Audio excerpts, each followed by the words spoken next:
Hey everyone, welcome to Social Media Help Desk here at Katie Wagner Social Media.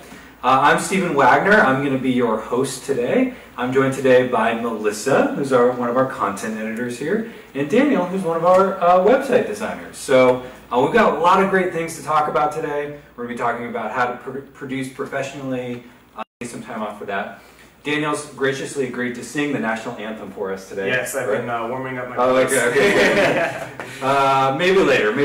So I'm glad that you are good with that. No, so we're going to jump right in. So producing professional quality video is really, really important.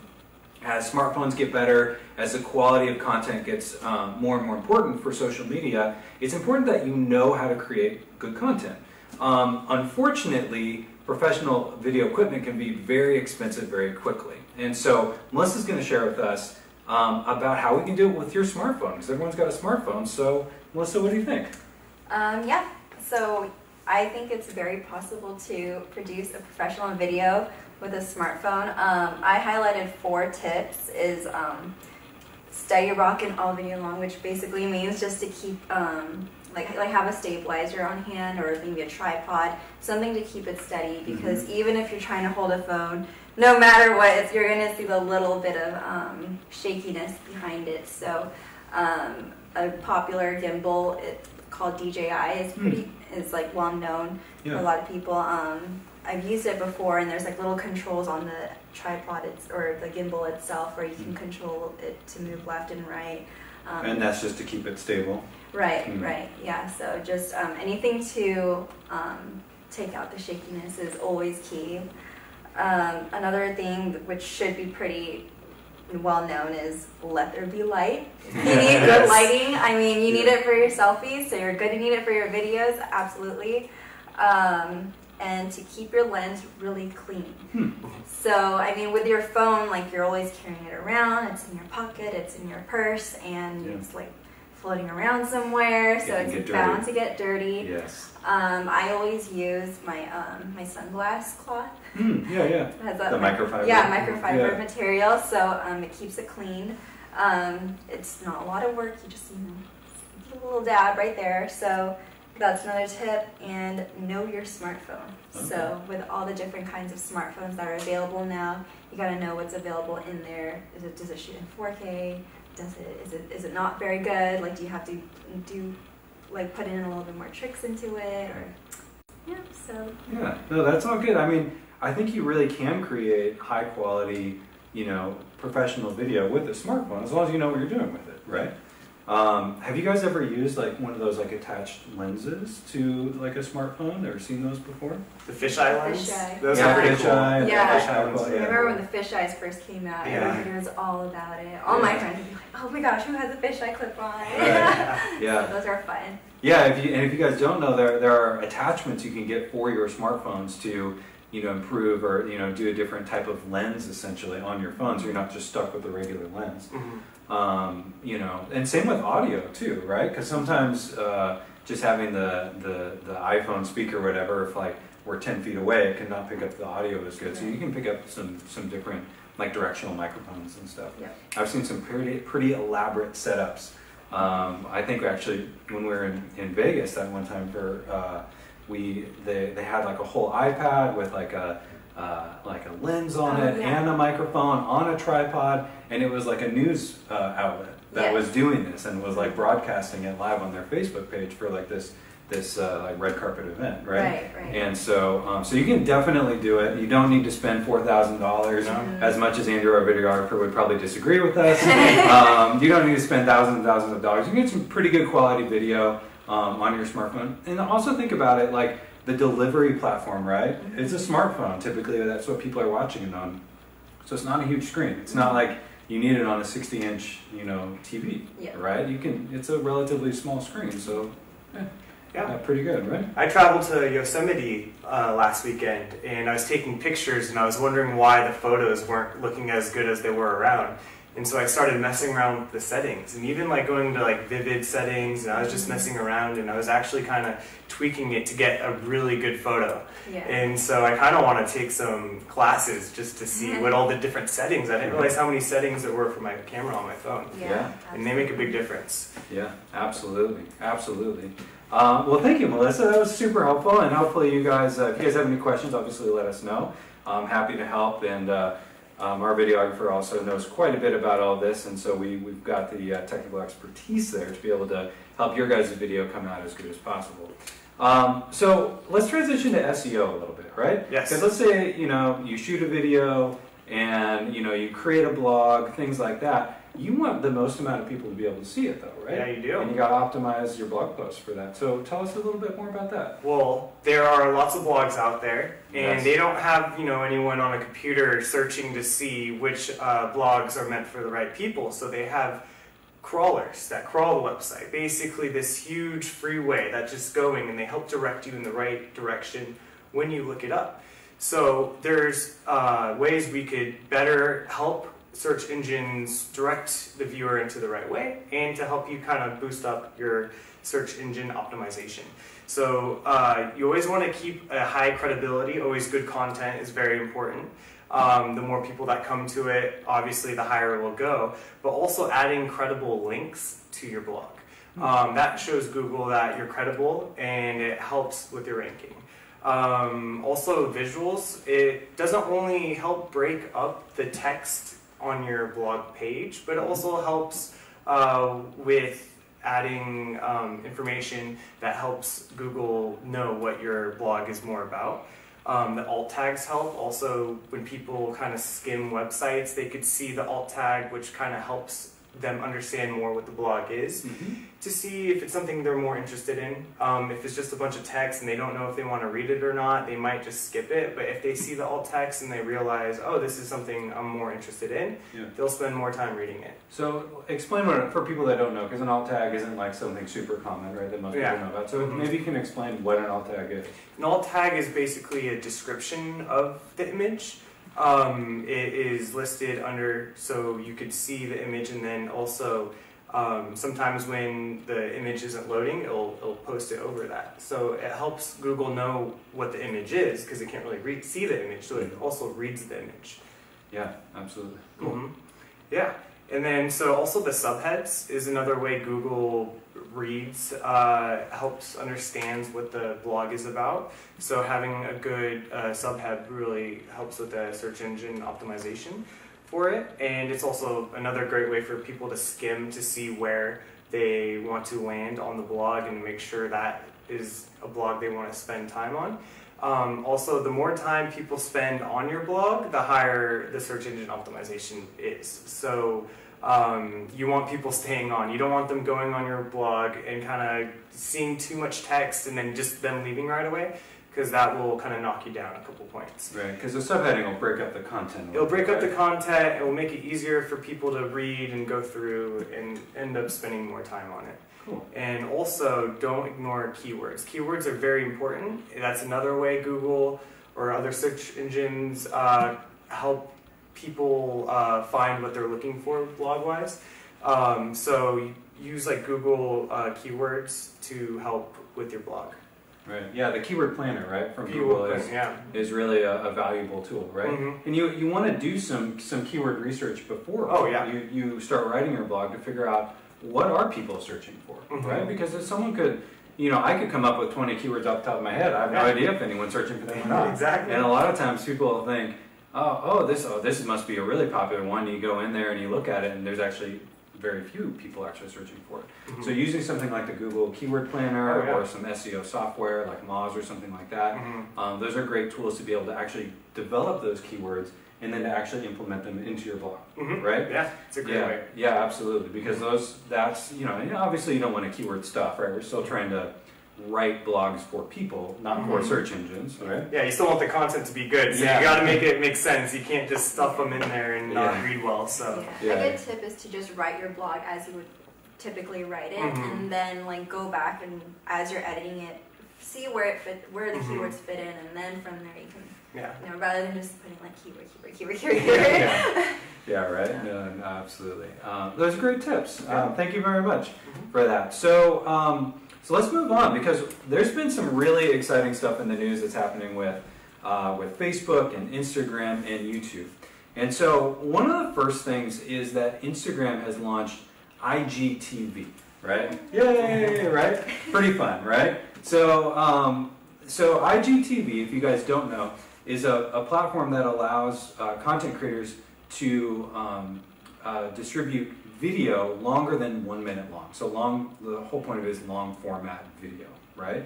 And so this has been a constraint of the platform for a really long time. So you could only upload a video 1 minute long at a time. And so this allows people, influencers, media channels, things like that, anyone to be able to upload longer form content. So it's pretty exciting.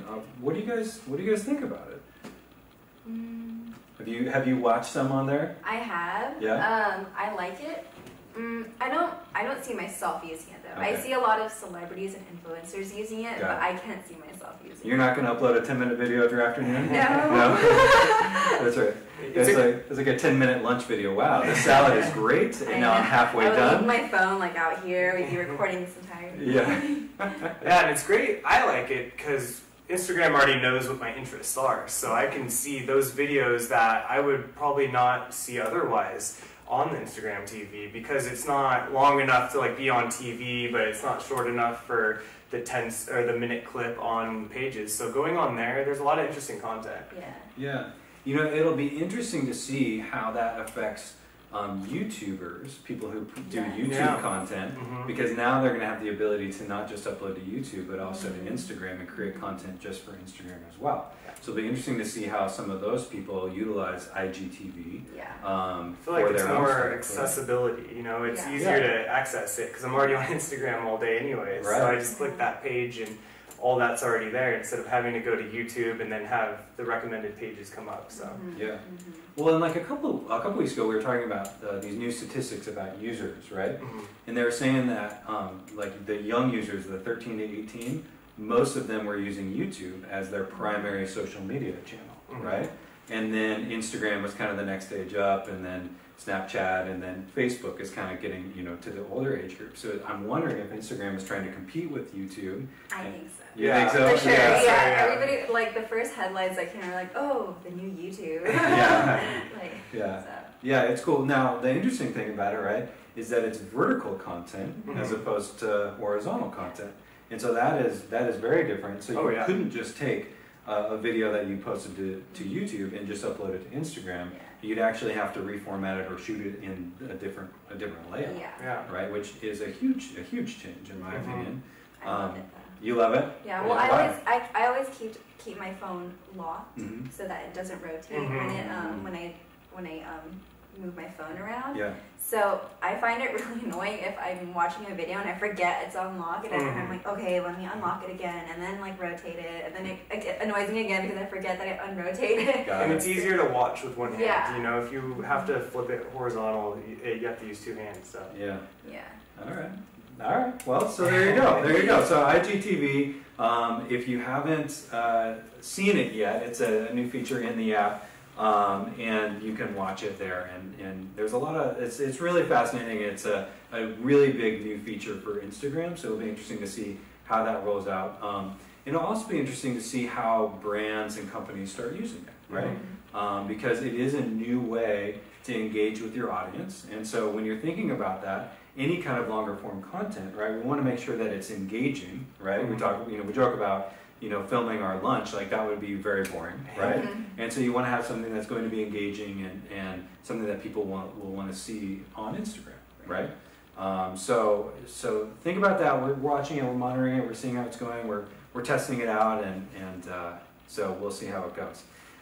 So another thing that is a new feature from an existing social media channel is Facebook is actually introducing fees for Facebook groups. So this is really, really interesting, and everyone I'm sure that's on Facebook is in some sort of group, and I'm in a lot of them. I don't know how I got into so many. There's certainly the most popular one on my feed is the the residents of Aliso Viejo group, right? 15,000 people pretty much just complaining about living, and everything, right? Why are there helicopters? Why are there helicopters? Yeah. There's some trend about couches on the side of the road. I don't know. But it's interesting because Facebook, for a select number of groups, they're rolling out the option to have it be, you have to pay in order to be in that group. And so this is really interesting because a lot of groups were requiring you to, in order to join the group, you had to pay through a separate, like a third-party app or something. And then once you pay there, then they would allow you and accept you into the group, right? But now Facebook's saying, no, we're going to put that functionality right into Facebook, and so that you can just pay, and it's going to be easier to manage people and subscriptions in the group. You just manage it all right on Facebook. So what do you guys think? Have you guys seen this at all? Have you guys, are you guys in any groups? Are there any groups that you would actually pay for that you're in right now? Because I know I can't think of a single group I'm in right now that I would pay for. There's not any through Facebook that I have subscriptions for, but I mean, if it's through Facebook, I guess it would seem more legit because you're paying it through Facebook rather than some other third-party app. So it might be easier for people who are a part of those subscriptions, but I am not a part of any, so I wouldn't know. No. Yeah, right. I'm part of a lot of Facebook groups, but none that are paid. So I don't know. I don't know if I would pay for one though. Yeah, I don't know. Yeah, they're saying that parenting and cooking-based groups were some of the initial ones that they were rolling it out with. I can see parenting. I'm in some parenting groups, and there's so many mom groups out there, and they're just sharing all these like tips and tricks of like, okay, my baby's crying for like 4 hours straight. What do I do? And like there are a lot of people who engage with those kind of comments, and moms are like this community that just like help each other, and they want to share their tips and tricks. So I see it happening with like the parents and whatnot. So does it say the pricing? It doesn't say. They don't have any set pricing or anything like that with Facebook. I think it's determined by the group itself, and so we'll see. But I think that it's interesting again when you think about Facebook. That's coming. They're always trying to get everything onto Facebook, right? Like Facebook is trying to rule the internet, and so it's interesting to see that hey, there is this opportunity for Facebook to make money, essentially, right? Because for sure, Facebook is taking a commission on this, and so it'll be interesting to see how this rolls out. And I think it's a good opportunity for businesses who might have a group, right? And if you already pay for it, obviously, if you already have some kind of paid setup, that's a great way to move it onto Facebook. But it's also a good way to say, hey, do you have a really engaged community on Facebook? Is that something you could create a VIP group or something, make that paid, put exclusive content in there? Something like that, or is that an opportunity where you could create a new group and have some kind of revenue stream from it?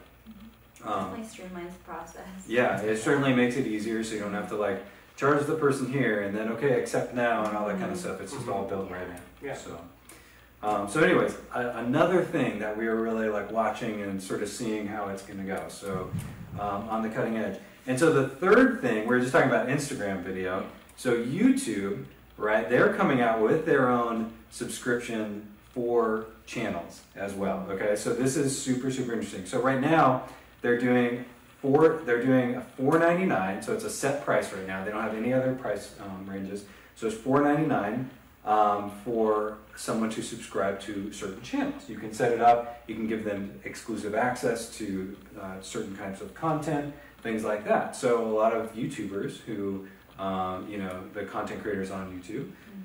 This is an opportunity for them to get their loyal fan base and actually make more money off of the fan base, specifically as opposed to just the ads that they're running and getting money from that. So, what do you guys think about that? This is like there's like paying for content. It's like it's actually kind of changing things quite a bit here. It definitely goes to show how valuable content could be.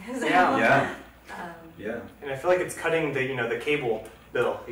Cable bills can be so expensive. So if you just want to spend a couple bucks here and there for more, specific content, it'd probably be cheaper than paying for cable, and you're getting what you want. Sure. So I know there's like a lot of podcasts that I listen to that they'll talk for the first half, and the second half you have to pay for the subscription to watch on YouTube. So there's things like that. I haven't gotten to paying for it yet, but it's the way to support, people who are doing their own content and who don't have, the production of like the cable company to help them out. So it's kind of a good way to start up these, startups, I guess you could say. So I think it's kind of cool and interesting.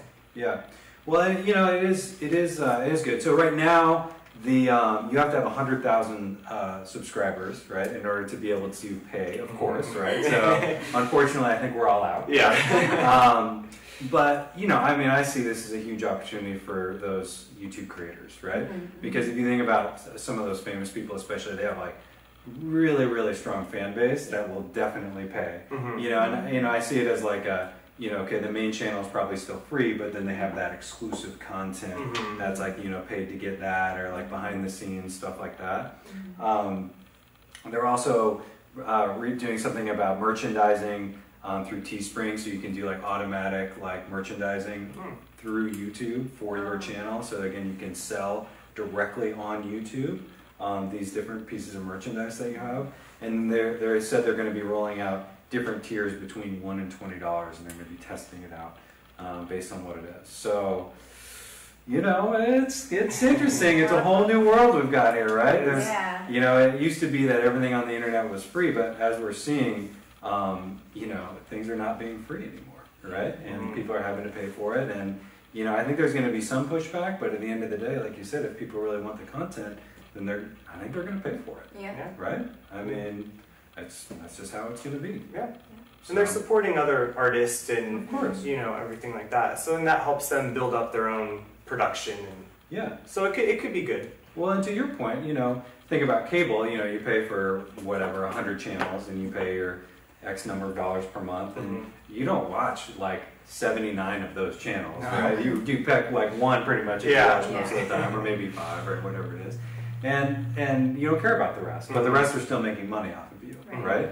And so this is really like saying, no, I'm just going to pay my $5 per month to the one person that I'm going to get like most of the from, and that's going to be great. And you can, cut the subscription whenever you want. You're not signed up to a contract. It's month to month, so. That's right. Pretty good. Well, this is a great discussion, guys. Yeah, it was really good. Thank you, everyone, for watching. I hope you enjoyed it. As always, we do this every Tuesday at 12:30 Pacific time, live right here on Facebook. We also post these to our YouTube channel. So if you haven't checked out our YouTube channel, please go check that out. Subscribe there. You can watch past episodes of this, and please follow us on Facebook, Twitter, Instagram, and well, I guess we'll see you next week. Have a great day, guys. Bye.